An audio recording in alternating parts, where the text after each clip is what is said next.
Commissioner Alicia Reese. Oh, I'm sorry. County Commissioner Denise Driehaus. Jeff Aludo, County Administrator. Ann Schooley, Assistant Prosecuting Attorney. Stephanie Summerall Dumas, President of the Board. I make a motion to approve the minutes of the previous session. Second. Commissioner Summer Dumas. Yes. Commissioner Reese. Yes. Yes. Commissioner Driehaus. Yes. Forgetting I'm a little off today. how that is. No, she didn't call your name. I know.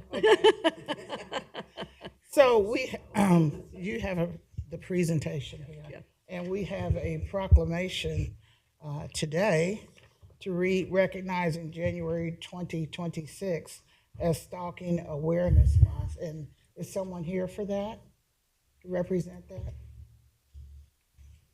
I thought they said, Leslie, I thought you said they were. Okay. Okay. So what I'd like to do is, it'll still be January when we meet again. And I'd like for the ones that were going to come, and also the young lady that was pulling together a proclamation, hopefully she'll be here. We have the language, but I'd like for somebody who's representing to be here, okay? So we'll move forward. Public comments, I have one card. Mary Griner, MD, for the levy, if you'd like to come forward and speak for 2 minutes. Thank you.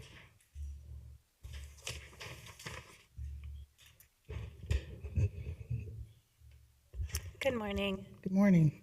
My name is Mary Griner. I'm a pediatrician at Cincinnati Children's Hospital. I serve as the medical director for the Czech Foster Care Center, a program dedicated to completing the federal and state mandated health examinations for children who are entering foster care in Hamilton County. These evaluations are really essential. Let me give you a couple examples. We evaluated a 2-year-old whose prior diagnosis of HIV and the need for nighttime oxygen was unknown to his new foster family. We were able to provide immediate caregiver training and ensure necessary equipment was delivered the same day. In another case, a 15-year-old with type 1 diabetes arrived with uncontrolled blood sugars. We coordinated a prompt hospital admission for the child, ensured caregiver education, and averted a potential medical crisis. For the past 15 years, we have worked in close partnership with Hamilton County Job and Family Services to safeguard the health and well-being of children in foster care. Together, we have advanced innovative initiatives, including securing a federal grant to implement substance use prevention services for youth. As a result, every adolescent in foster care is now screened and offered substance use intervention during clinic visits. We've also developed a near real-time digital platform that facilitates secure information exchange between the child welfare system and the healthcare system. This allows caseworkers to quickly identify children with critical medical conditions, such as asthma or a life-threatening allergy, and to ensure that the new caregivers receive that information in a timely and accurate manner. This model is known nationally, and states across the country look to Hamilton County as an example of best practice. Hamilton County Job and Family Services has remained steadfast in its commitment to safety, permanency, and well-being. Yet the increasing complexity of cases and the growing need for preventive services require continued investment to ensure children remain safe and that families are supported. For Hamilton County to maintain this standard of excellence and to continue programs to improve outcomes for children in foster care and to prevent foster care whenever possible, it's essential that the tax levy be supported. Thank you. Thank you. Thank you for coming and your time. We'll move forward since we have nothing on the line. No, okay. So we'll move forward with comments and motions from our commissioners. Vice President Reese. Thank you very much. Couple things. I did attend the Freedom Center breakfast that we had, and trying to find out on the screen here. I don't know why that's a PowerPoint. We're good. We're having issues. We're offline. We're offline. I don't know how you want to handle that, Madam President. You want to come back to the video once we finish our reports? Yeah, I'll come back. It wasn't a video. I'm saying we're offline. Even the cameras is offline. Oh, I thought they were trying to pull up something. Yeah. No, they're just trying to get us on camera.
while we can.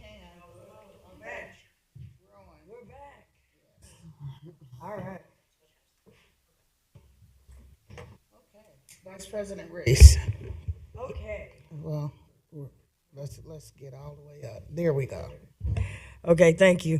I attended the Freedom Center's breakfast and march this past weekend, honoring the legacy of Dr. Martin Luther King Jr. And I also attended the Lincoln Heights Missionary Baptist Church, Dr. Martin Luther King and Coretta Scott King Day weekend. And I want to congratulate all the honorees, but also wanted to give, I was invited by former Vice Mayor of Lincoln Heights, Linda Childs Jeters, who also was a retired teacher from Withrow, and she had invited me.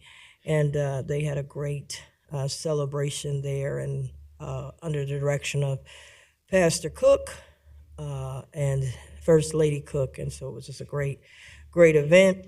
And I also attended the Visit Cincinnati luncheon, which I know you'll probably hear more about from my colleagues at the convention center yesterday. Today, though, I want to honor the lives of two people that we lost, two big giants over this time. One is Dr. Chester Pryor. And Dr. Pryor was the first Black ophthalmologist in Cincinnati history, the second in the whole state of Ohio. He's very well respected, helped start others to go in ophthalmology. He was my first eye doctor, and I remember contacts had just come out, and I was really young, and he's like, "You don't need any contacts."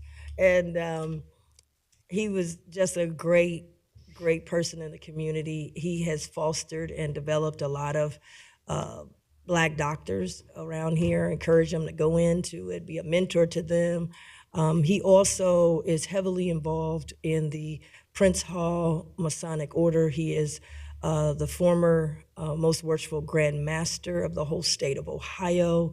Was a mentor to my father, who went on to become the Most Worshipful Grand Master of the state of Ohio. So he just mentors so many people. He's a Shriner, giving back, always mentoring. He's a proud member of Allen Temple. You know, he always at church, never hardly missed a day at church at Allen Temple. So the list goes on and on of everything that he has done. And Masonically, he has been in every top house with every top position you can think of.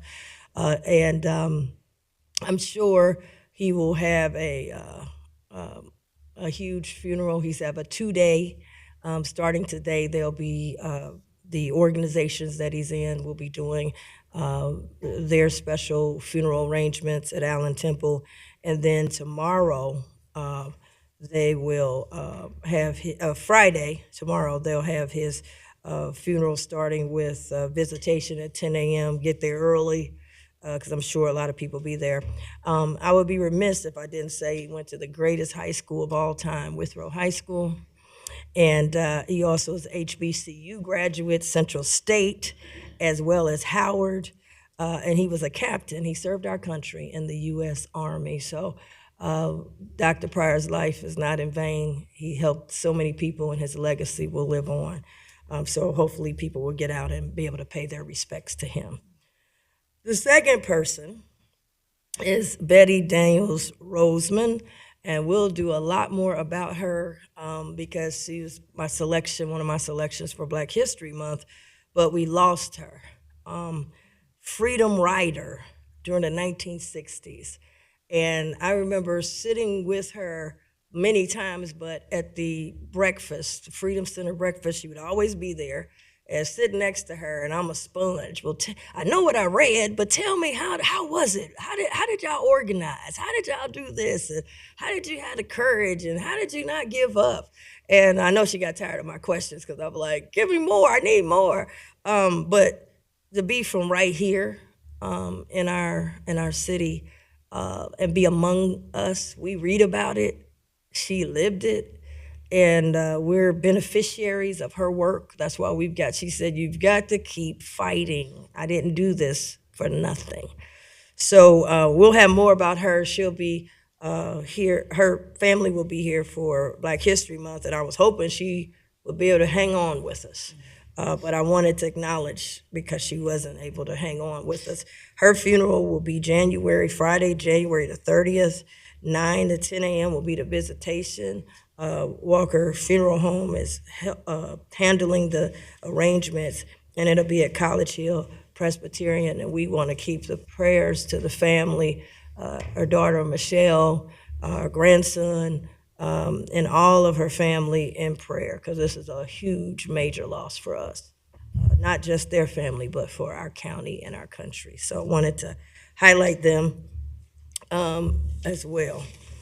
The other things that I wanted to just highlight a couple things that I have for the county, as we have to make some very, very tough decisions as it relates to property tax and levies. And I've talked to just so many people who are struggling right now. Folks are running to Kroger's right now trying to get some food because, whenever they say it's going to be a winter mix, they're running. But when you look at inflation and everything, and many people are getting their letters right now, folks are saying, either you pay these property taxes or you're going to go into foreclosure. You're going to lose your home. And so my challenge today, we're in a tough situation because the state makes mandates. And I was up at the state, and I used to tell them, I said, this is called trickle-down taxation. And what they do at the state is they say, we're not going to raise taxes, we're going to cut taxes, and then they push it down at the local level with all these mandates that have to be funded with no money. And then they say, well, let them raise taxes at the local level. And so then people get out, they get very upset, they get their stuff, and so they never equate it to the state, because the state says they are not raising. I have a couple things that I wanted to highlight as we make our decisions and moving, that everything for me, I make a decision is not in a silo. So I don't do one project at a time, one thing at a time. So over here, I don't say, hey, we got a bunch of money, but then over here, we ain't got no money. I look at, we got to leverage everything and how everything impacts, whether we're going into debt, whether we're expanding debt, and whether we're getting creative and whether we're not getting creative. I want to say that the days of depending on real estate taxes to pay for everything, unfortunately, it's coming to an end. It's coming to an end. It's a rubber band that's going to break because they just can't afford it. And when you look at people in their real estate and their homes, that's all they have. That's their investment. That's their legacy. That's their piece of American dream. And it even passes on to people that are renters, because the people that own it, the landlords, say, I got to pass this cost to somebody. So it impacts also renters. So I want to say that the days of that's our only answer are coming to an end, because people are at their last, they're at the end of the rope on it. And so with that being said, then we need to find a new funding model. And we got to be creative. Just like when the Bengals come, we say we got to be creative. When we have the big deals, we need to do what they call creative financing. And we bring all the experts in, and we can do it this way, we can do it that way, and we make the things happen.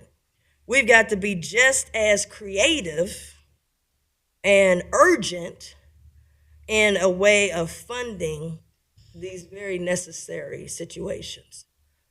We cannot put ourselves in a situation where our allies, who's been with us, who support these issues that are so important, that support our children, support all of these issues that are so important, we can't force them, their backs against the wall, where they become our adversaries, where they have to make a choice between their medicine or something that's so important like our children. So my challenge is, and we're seeing it coming, people trying to put stuff on the ballot. If it don't make it this time, it's coming back. I was talking to someone else that lives in Florida. They getting ready to try to put something on the ballot to get rid of property taxes. It's a movement. So we're not gonna be able to continue to depend on real estate taxes to pay for everything. It's a new mindset. We see other counties that were forced. They put it on the ballot, the back's against the wall, and it failed. Adams County, Claremont County. So we got to come up with a new way. And I'm asking if we can be creative to build all this development stuff, and we get creative financing, and we put a lot of time on this Bengals deal. And every time I looked up, they were running on Sundays. And, I don't do nothing on Sunday besides church in the daytime. But then mornings, they want to say everybody's running. As soon as they call, everybody was running and putting all these so-called experts.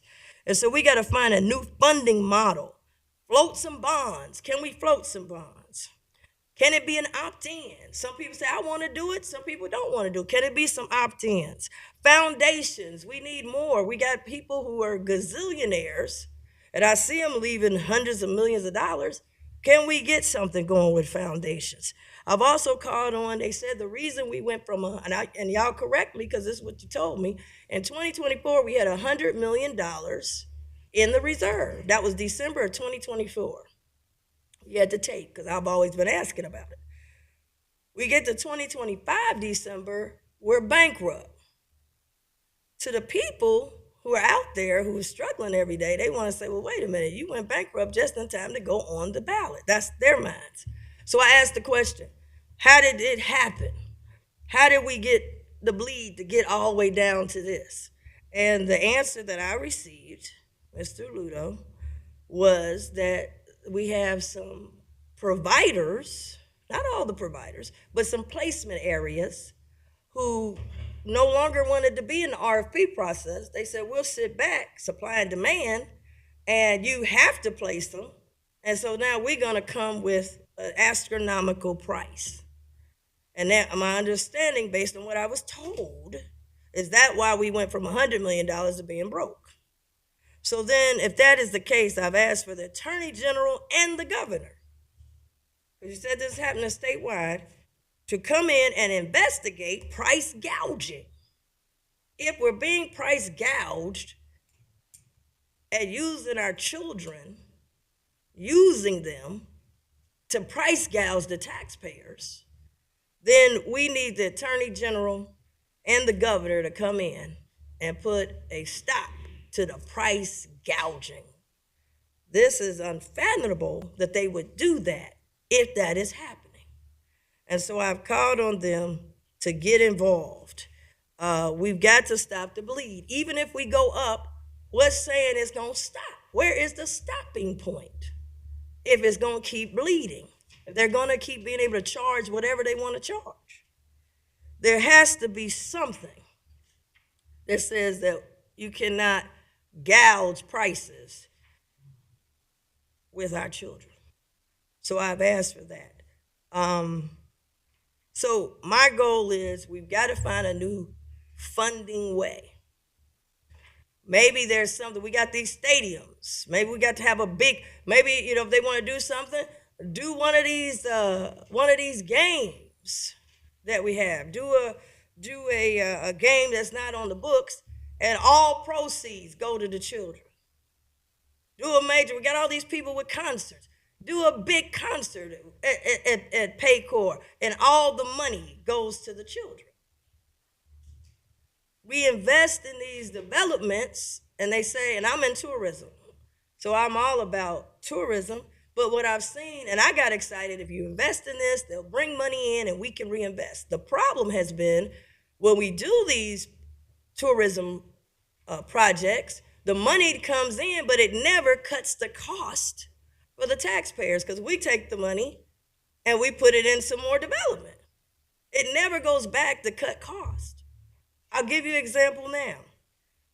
The state, we wanted the state to put some money in for the Bengals Stadium, and I wanted it because I was trying to cut the cost for the taxpayers. If the state put in, I figure that's less we got to put in, and maybe we can do the 30% or 40% rollback for the people. Well, the state didn't come in with us. Now the state has a pot that you can apply for. So I asked Mr. Ludo, he said, I'm going to be meeting with Bengals and everything to put our proposal together. I said, great, if we get this proposal and you can get 200 million, can that now replace our money so I can give some money back to the homeowners, the 30% or more? The response, Mr. Ludo said no. In fact, the state wants you to have matching money. So that would be more money. So I said, no way. What are we filling this out for? I'm going to give them more money? No. I'm trying to find a way to, if we get this money, it can replace that money and put a break for the taxpayers. So this is what I'm hearing from the taxpayers. Here's what my goal is how do we leverage what we have to cut the cost? People right now at Kroger's, they shopping, but they looking for to cut the cost. They got their little thing, cut the cost. We're looking to cut the cost. And a lot of times we invest in something.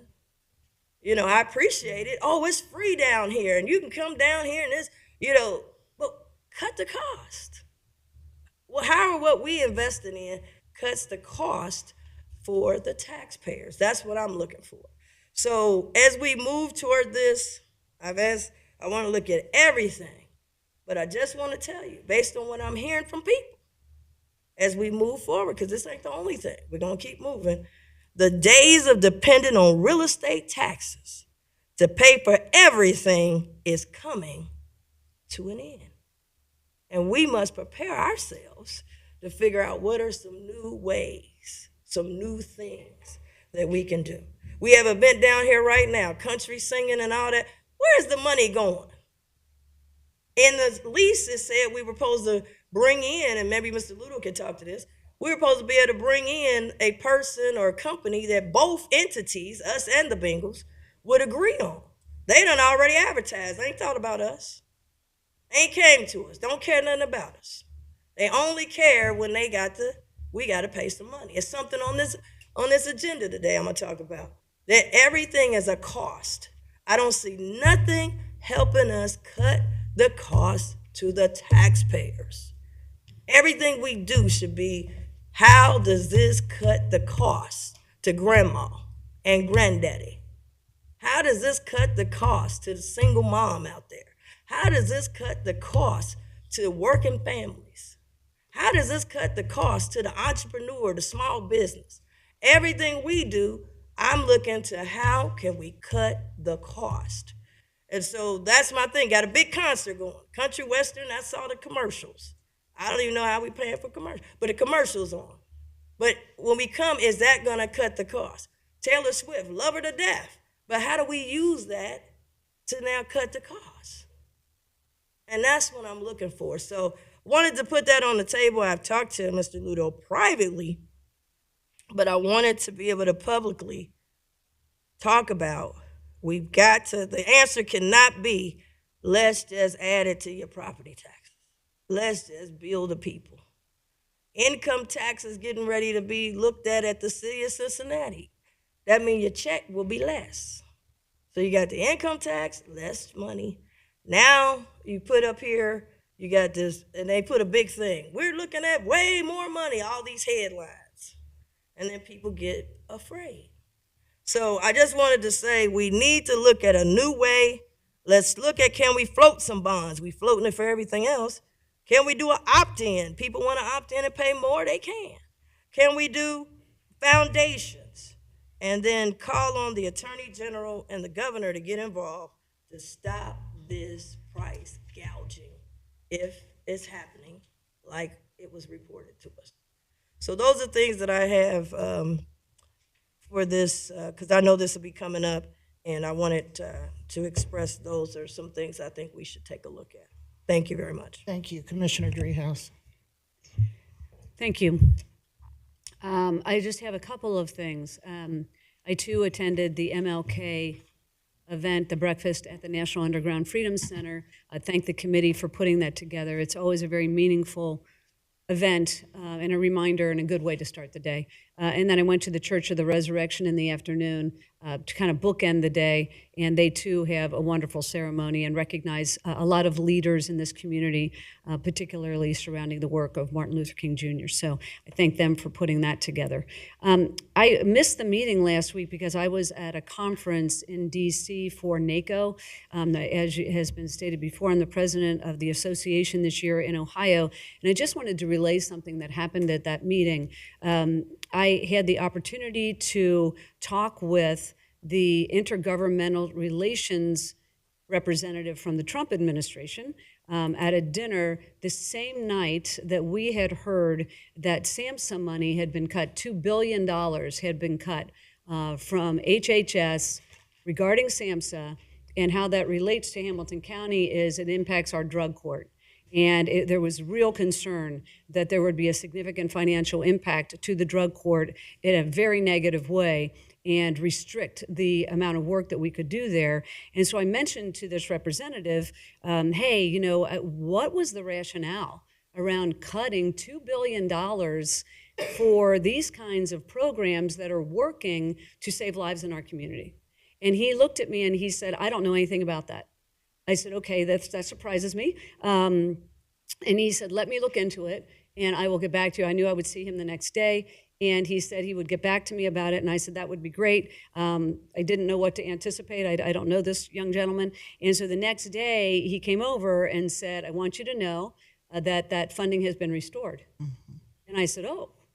All right. Now, I know there were many individuals, because I've talked to individuals who are members of HCARC since then, and there were many individuals reaching out saying, this is wrong-minded, this is bad policy, this money really is making a positive impact in our communities. And so within 24 hours, that money was restored. I'm delighted to hear that. I'm just glad that Ohio was on record as one of the voices saying you should not be cutting this funding. And so it gets to this idea of advocacy and making sure that we as the Hamilton County Commissioners have a strong voice, not only at the state level, but also at the national level. And so I'm proud to be doing that work on behalf of the state. And so just wanted to relate that, because the time was not for naught in D.C. When I was there last week. I also participated in the National Day of Racial Healing. I was a panelist at the Freedom Center, all in Cincinnati, and the UC Center for Truth, Community, and Healing Transformation sponsored the event. Jan Michelle Lemon-Kearney was part of the event. Sally Duffy was part of the event. So I was just really glad to be asked to participate in that. Ennis Tate was one of the panelists as well. So it was, again, all in celebration of Martin Luther King Day. I also had the opportunity to speak at the Ohio Deflection Association Conference. This is an annual conference. It's national. We've held it 4 out of the 5 years here in Hamilton County, primarily because we were on the cutting edge of deflection here in this community with our quick response teams out in Colerain Township that have now been, introduced countywide, and we've got those up and running countywide. We are saving lives in this community. Our numbers of overdose deaths are down, way down. And so in recognition of that, we once again held this conference, and people from all over the country are in Hamilton County to learn about best practices. So a big shout out to Megan Guthrie, who is the one that organized that, and Abby Fritsch, her cohort in the office. They did a really wonderful job, and there were hundreds of people attending that. Also went to the Visit Cincy annual meeting, and I just wanted to note that the three of us, under the leadership of Commissioner Dumas, offered a proclamation to Julie Calvert upon her retirement. Julie has been a champion for this community, particularly as it relates to bringing in tourism and conferences to this community. And I am grateful to have been able to participate in recognizing her work. So, Commissioner, I appreciate that. And then lastly, it's Jada Kramer's last day. Jada is my intern. She's a Miami University student. It's her J term, and so she has to go back to school. But she's been really fantastic. I know, right? Miami, huh? But I really appreciate your work. She has enjoyed her time, she told me, which, she's a very polite person, so I don't know if that's just being polite or she meant it, but I think she meant it. But no, it's been a real pleasure. So thank you for your service to Hamilton County, albeit brief. It was really meaningful. Thank you. She probably could write a book about it, I'm sure. Hopefully she doesn't do that. It's been a very chaotic couple of weeks. Thank you. Just a few comments. I met with the One Ohio Board of Directors, as was mentioned, Megan and Abby, and we looked at structure because as our organizational structure changes, they look at how we fit into that One Ohio Addiction Task Force, or I should say board. And when you were talking about the monies from SAMHSA that were cut, it was $400,000. So it was not a little amount of money. That was just for us. So as was said earlier, it affected lots of people. I don't know if they had a keyword in the computer and AI kicked out so many entities, but I was so happy, as was said earlier, within 24 hours, the money was restored. We talked already about the Visit Cincy annual meeting. Julie had been president CEO for about 8 years and has done a fantastic job, and I know she'll continue to do great things. We received, and it's in my office, I'll bring it out, but the county received the Spirit Award from Visit Cincy. And so we've been very spirited about trying to get infrastructure done and to be able to attract those people who come in for different groups. Cincinnati Convention Center is absolutely beautiful. And I just welcome our neighbors, residents to go in and take a look. And we already have a full schedule for the convention center. So that will certainly bring in money to our county. And I said last time about the State Capitol Task Force, millions of dollars coming from the state for applicants that would like to put in for infrastructure. I'm part of that task force. We reviewed about 16 applications last week, and February the 4th is our next meeting. We have about 20 more to do on February the 4th. I think the total is 84 applicants who put in for capital funding. And I also wanted to say about Visit Cincy, we will be posting soon for a new CEO, President CEO for Visit Cincy. Not sure exactly of the time frame, but I know they want to move fairly quickly for that.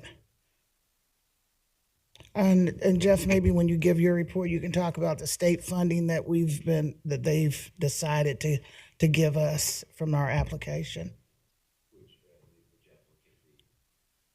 You know, you were talking about the state approved. I don't know if you're ready to talk about that. Okay. Okay. So let me say a few other things. As far as notes for our board, March the 3rd at Memorial Hall, take note of this, at 6 o'clock, I will be giving a state of a county address for anyone who would like to come. You'll be getting a formal notice of save the date for March the 3rd, and I'm sure, thank you. Here's our, Vanna. Here we go, our Spirit of the Award. It'll be out in the middle. And all of you are part of this, all of our staff that are here that work so hard. So, and really, this will be my third State of the County address. And I was the president for 21 through 22. And you'll see some of the headlines about when they say, stay home, don't come near each other, wear your mask, don't gather, and all those types of things. And so I had two of my State of the County addresses right here. So I'm really excited about being able to do it and conduct it in Memorial Hall. I'm sure it'll be very interesting. I'm really waiting for information more about possible levies, JFS, our senior levy that'll be coming up. So I wanted to be as much as I could up to date when we have our State of the County, March the 3rd. For Black History Month, just wanted to reiterate, if you guys could, my colleagues could have your names into the office, just so we'll be aware of them and put them on the agenda for Black History Month. We're going to present those recipients their proclamations on February the 4th. And then our ribbon cutting and street naming ceremony for the grand opening of our new Hamilton County Central Campus in Bond Hill. It's Patricia McCullum Way is the name of the road as you go down. We're going to dedicate all of that and have a ribbon cutting on Monday, February the 9th at 10 a.m. You'll be hearing more about that. And then February the 3rd, I'd like for our colleagues to have an executive session to take a look at Jeff Aludo's evaluation, meet in executive session, as I said, and it'll be on our agenda.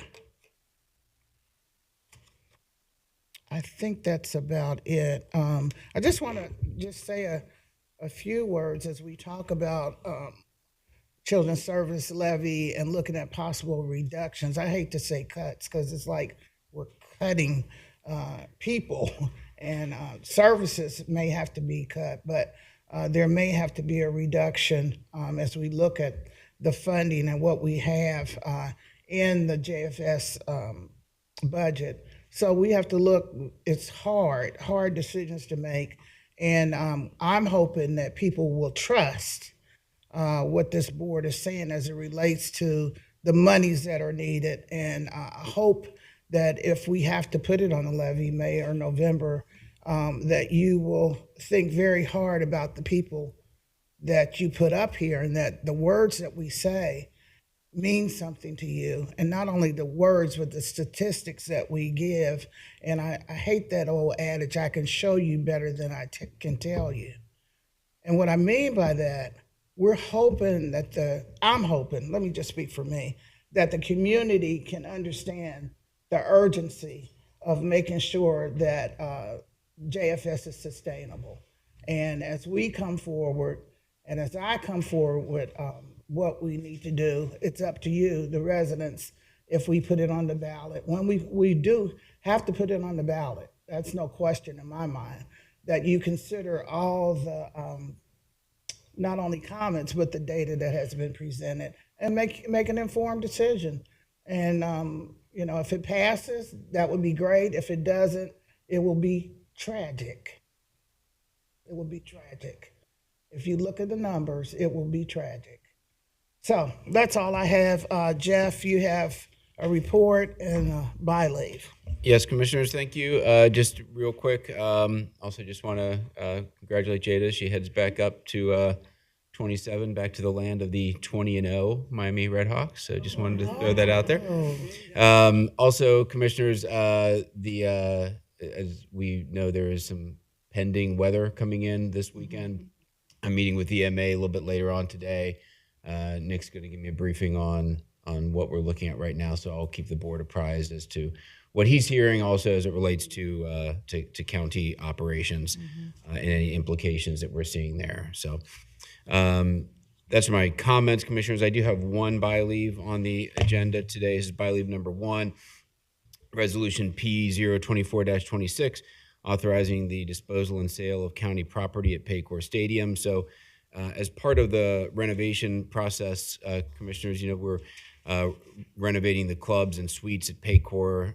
There's a lot of material that comes out of those suites and club areas. A significant amount of it is very old and requires disposal. Some of it, however, is equipment and furnishings that we know from past projects like this. The board has indicated, and we've discussed, wanting to provide opportunities for residents to have a chance to acquire some of the stuff that has some sentimental value to it, that might have some otherwise residual value. So Stadia and parking staff are doing their best to, there was just a ton of equipment and a ton of stuff, but they've done their best to try to figure out stuff that has some level of value to it, and reserve that stuff for auction, and then to dispose of the rest. The Ohio Revised Code does require that the board pass, whenever we're going to dispose or otherwise sell or auction material, that the Board of County Commissioners authorize that. So this resolution in front of you today simply authorizes the disposal and or sale of county property. So that's what's before you today, Commissioners. Happy to recommend approval. Thank you. Can you foresee maybe when the sale might happen We're looking to do it as quickly as possible, so we've had to move this material because of the nature of the construction project going on at Paycor. We've had to move the material Sure. out of Paycor, so we have to secure that material. So we don't want to secure for any longer than it has to be. So I know that stadium parking staff are looking to do this within the next couple of weeks. While I can't give you a precise date right now, Commissioner, as soon as humanly possible. Okay. So save up your money because there were some nice televisions and they went so fast. A lot of nice things and some things you probably don't want, but Yeah, and Okay. we really tried our best to keep the equipment that would be sold to that which has value, and in particular stuff that might denote Paycor or might have team logos on it, might be stadium type chairs that people like having in their stores and in their basements, that type of thing. So tried to keep it to the best of the best. okay, very good. Any comments on this by ladies? Yeah, I have a question.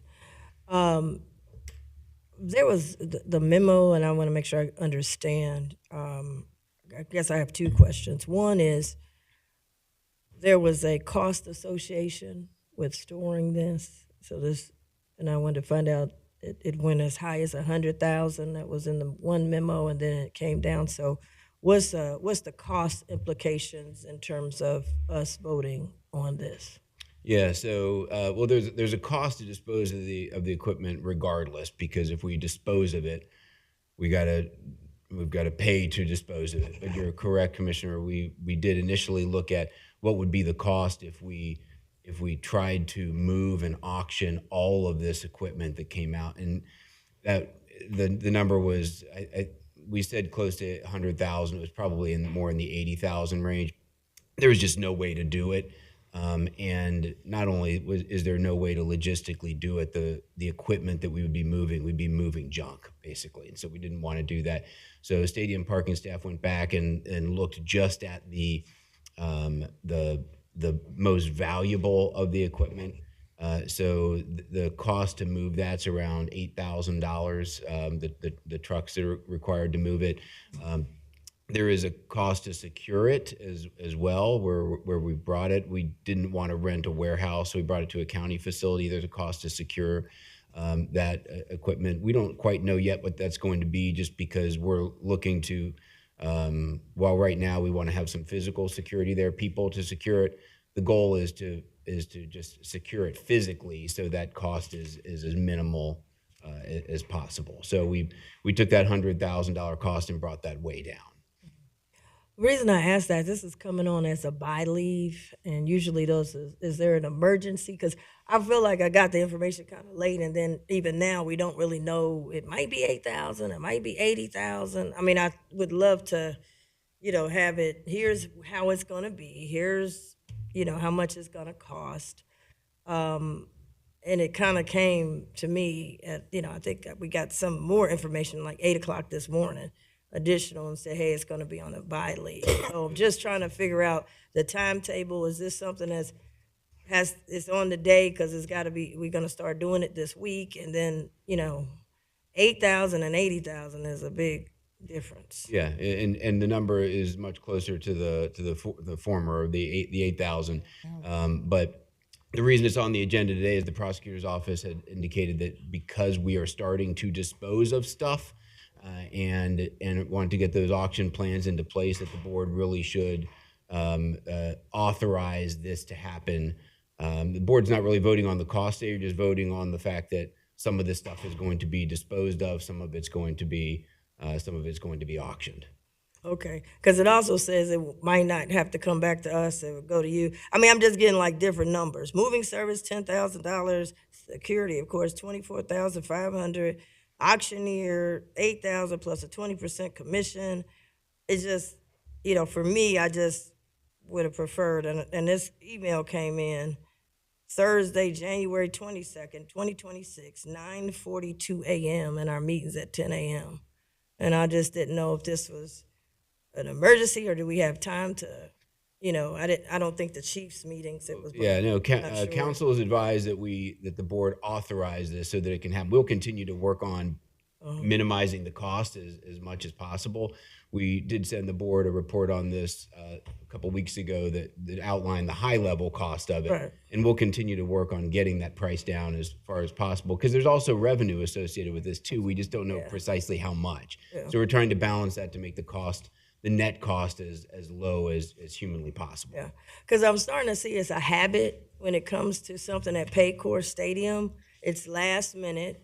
Numbers we never get the real numbers. We're going to work on it. On the high end, it sounds great. Like, we did the football game. It sounds great. And you said, well, I think, I'm not sure, but we got to get down to some numbers, because when it comes to everybody else, we got to have numbers. And then my point was, go get the numbers, and then we have a vote. It's kind of in a window, how much you think we can make, how much, and then when we bring the money in, where do we put it? Where does that go? Does that help with children's services? Yeah, so the money that would come in from the auction of county-owned material would go back to the county. I don't know whether it would go to the general fund or whether it would have to go to the stadium sales tax fund where those assets were originally purchased out of, but we'll follow up with the prosecutor's office to see if there is a location where it has to go.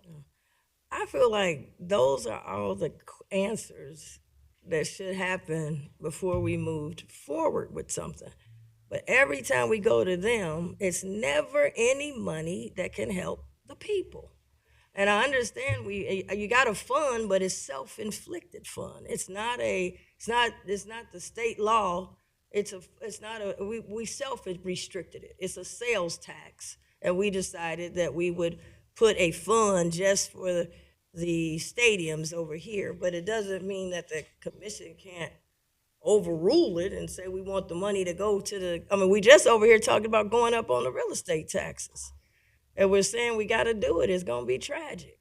And I'm saying, well, hell, if I'm selling something, can we put some money back to, I know it won't end everything, but can we put something toward it? Commissioner, if it is revenue that goes to the general fund, then those dollars would be available for any general fund purpose.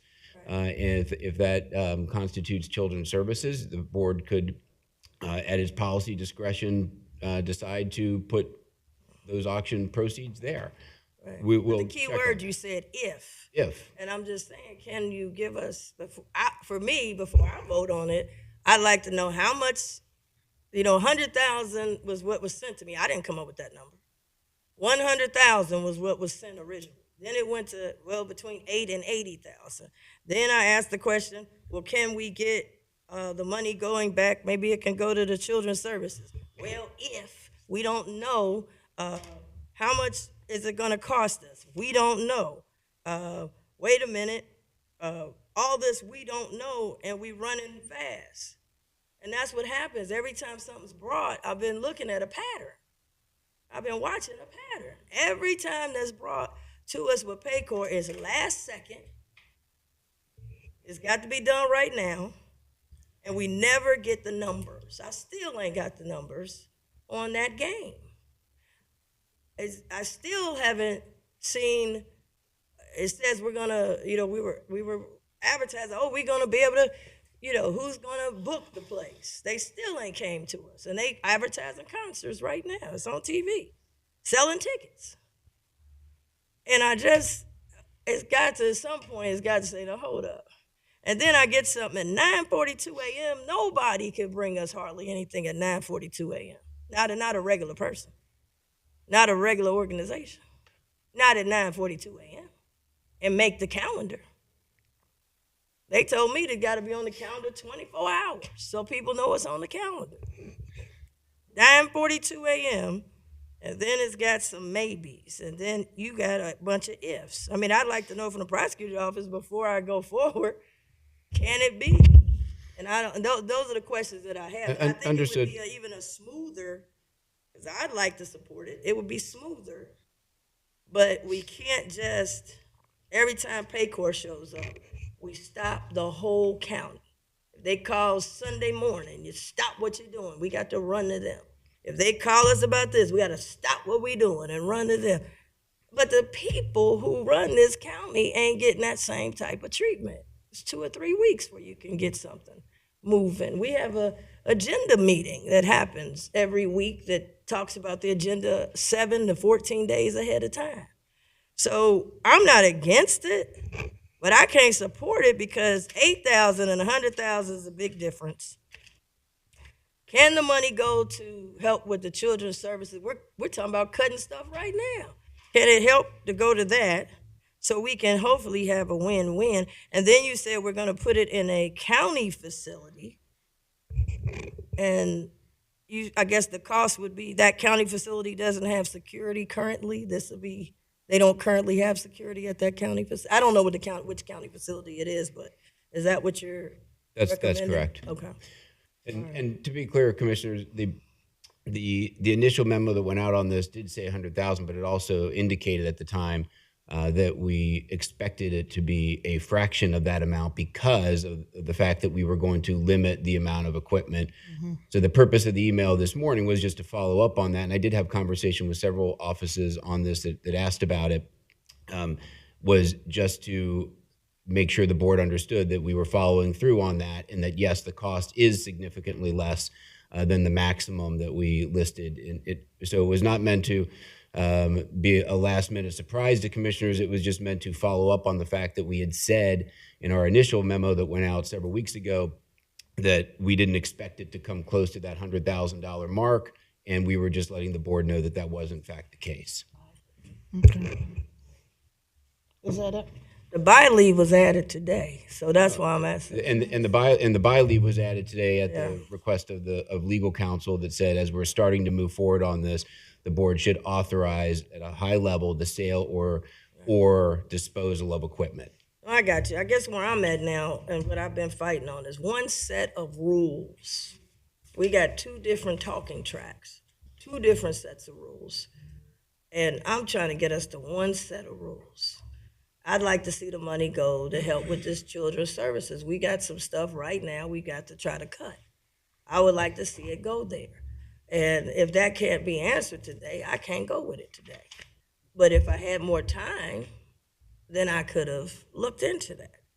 And so I just want one set of rules. I mean, this has been the pattern since anything come with Paycor, you ain't got but 24 hours, 48 hours, it's emergency, and then we never get a report back on where did the money go?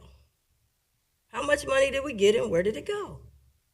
So I just want to, I guess my thing is on the process. And so I know you got some questions I put forward, and maybe when you put it forward again, I'll be able to move forward. But since it has to be rushed today, I won't be able to put affirmative because it's just too many ifs, maybes, we don't know. And I just think it could be a great opportunity to put some money back toward. That would even make people want to buy it more. Say, hey, yo, doing this, I'll be able to go to this cause. And I think that would be a great thing. But you said you can't affirmatively go with that today, so I can't affirmatively move forward with this thing. Thank you. Commissioner Dreehouse. Thank you. I feel compelled to talk a little bit more about this than I would have otherwise, because some things have come into question here that I just want to clarify from my perspective. We did get a memo on this a number of weeks ago, and I asked some questions of the administrator in our one-on-one about costs and other things, and so I'm comfortable moving forward today because we've had this information for a while, even though the buy leave is coming forward today, and that's the nature of buy leaves. They come in fairly last minute for things like this, and that's why the system is set up as it is. I want to talk a little bit, though, about this idea, because if I was a constituent and I was watching this meeting, I'd be pretty confused right now as to where our funding goes and what the different pots do and how we can use some funds for different things. And I just want to bring some clarity to that, particularly related to the Children's Services Levy, which is a serious matter for this county. And I don't want there to be confusion as to my perspective on the need for that levy and the need for those services. To back up a little bit, there's been some conversation about the sales tax fund for the stadiums that the people voted for. None of us were here when that happened. It went to the ballot. People voted for it. I personally voted against it, by the way, just for the record. At the time, I didn't think that was a good idea.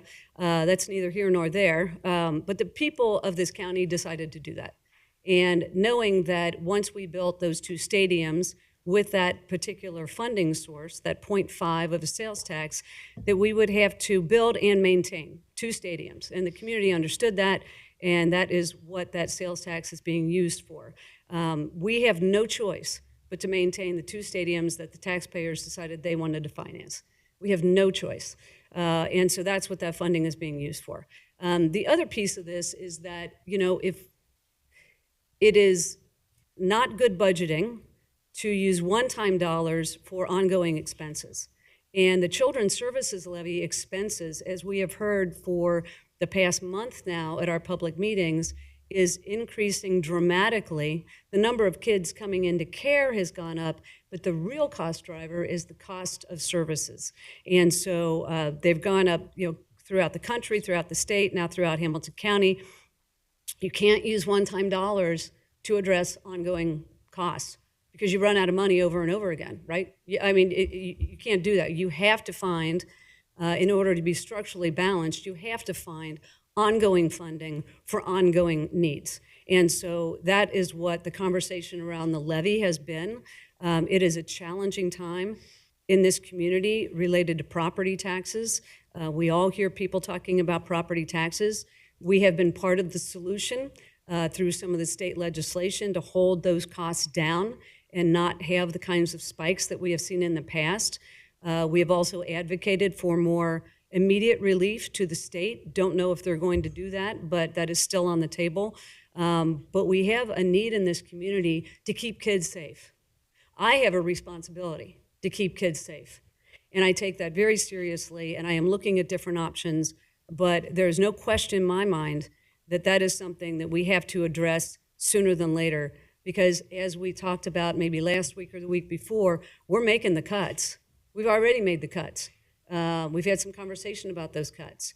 And it's millions. It is not a small amount of money. And the programming that we're cutting is really important programming. It's really difficult to cut preventive things that in the end we think makes life better and the costs reduced in the long run. But you have to make the cuts. And so that's what we're doing on the advice of JFS and others. And so it is a very challenging time.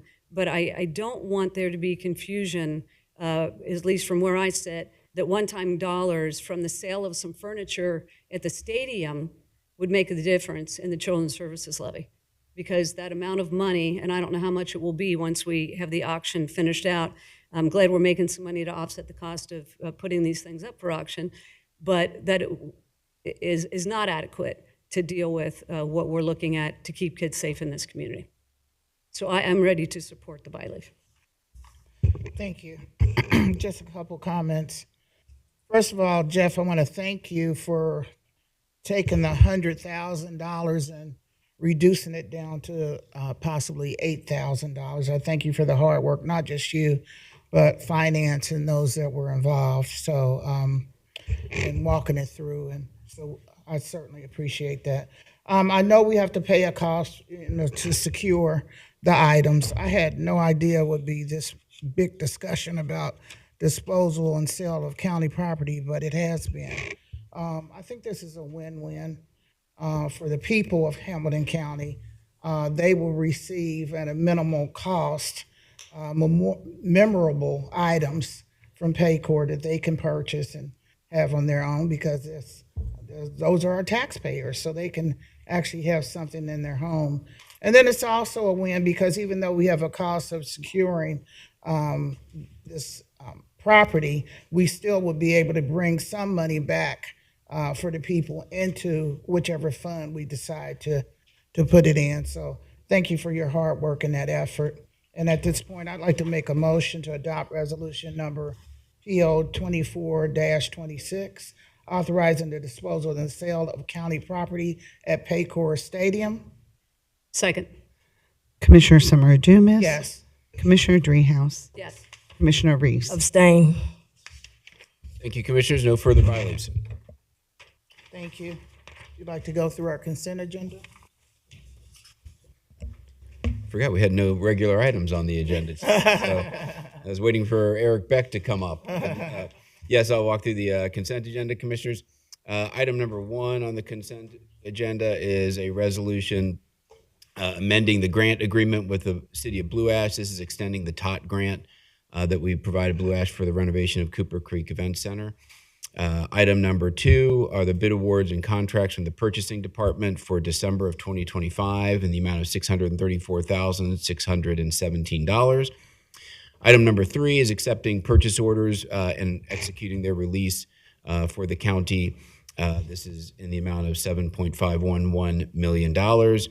Item number 4 is authorizing the award of an invitation to bid for the purchase of asphalt through the county engineer.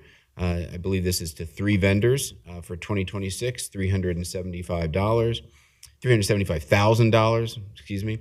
Item number 5 is awarding an invitation to bid with Graybach. This is for the renovation and modernization of passenger elevators at Paycor Stadium for $5.75 million. Item number 6 is the award of an invitation to bid for furniture removal at Alms and Depke for $237,950. Item number 7 is authorizing the use of credit cards in the Human Resources Department for 2026 in the amount of $36,000. Item number 8 is an agreement with Clemens Nelson for collective bargaining assistance in various departments listed here in the resolution for a total amount of $438,000. Item number 9 is a bid award, is a resolution approving the bid awards and contracts accepted by the Job and Family Services Director for the month of November 2025 at $116,599. Item number 10 is an amendment to the agreement with Talbert House for Ohio Works First Work Participation Services for $250,000. Items number, I believe we're holding item number 11. Is that correct? Okay, so items number 12 through 17 are items related to the Community Development Block Grant nonprofit grants that were, the scope of which were presented to the board back in October of 2025. I'll walk through them briefly. Item number 12 is a grant to the Legal Aid Society in the amount of $87,500. Item 13 is a grant to the Immigrant and Refugee Law Center at $87,500. Item number 14 is an agreement with Pro Seniors for $45,500. Item 15 is an agreement with Habitat for Humanity for $27,500. Item 16 is an agreement with Icron Corporation for $28,000. And item 17, Commissioners, is a agreement with Last Mile Food Rescue for $52,500. And that is your consent agenda, Commissioners. Thank you. Any discussion, Vice President Reese? No questions at this time. Okay. Commissioner Dreehouse? Question on 11, what was this item? I think there was a contraction, there was a numbers issue within the contract that was caught by community development that needed to be remedied, and they're working on that. It'll come back. Okay, right, we're not thinking to not do this. No, but this Correct. is really That's important. correct. Yeah. Okay, very good. Thank you very much. That's all I got. Thanks. Yeah. Item 7, that's all. Item 7, the credit cards. Again, I had brought up, I think a couple weeks ago, Jeff, about Yes. the history of the credit cards and the ones that they're large amounts, like 120,000 on a credit card. How those amounts different from last year to this year? Can you work on that? And, Yeah, so we are working on that. I touched base with the purchasing department on this, and the largest of these, if you recall, that your question was Sheriff, I was think. focused on the sheriff, correct? And so I know that the purchasing department is working with the finance division of the sheriff to get all that information together. I touched base with them this week, and they are working on that. Okay, very good. Okay, so I'd like to make a motion to approve items 1 through 10 and items 12 through 17. Second. Commissioner Summer Dumas, Yes, Commissioner Reese, Yes. Commissioner Dreehouse. Yes, thank you. Is there any further business to come before the board? Okay. Hearing none, I'd like to make a motion to adjourn. Second. Commissioner Summer Dumas. Yes, Commissioner Reese. Yes. Commissioner Dreehouse. Yes. thank you. Thank you all for coming.